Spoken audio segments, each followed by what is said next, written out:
Gawa tayo ng atsarang papaya. Agad-gad tayo ng papaya. Ayan, gagawin natin atsara. Mahal ang atsara, kaya gagawa na lang tayo ng sariling gawa ng atsara.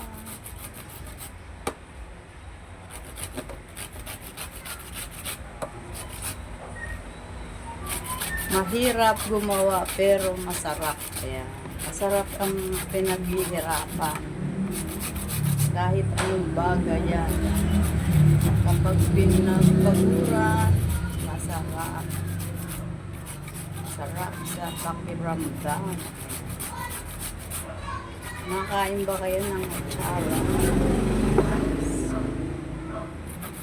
Pagagad-gad pa lang, matagal na. Maraming proseso ang paggawa ng atsara. Yan. Bali, 2 buong papaya lang po ito, guys.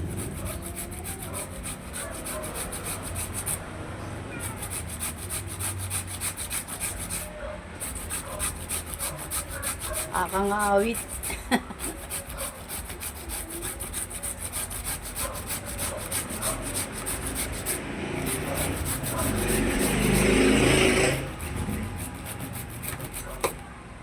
Oh, guys.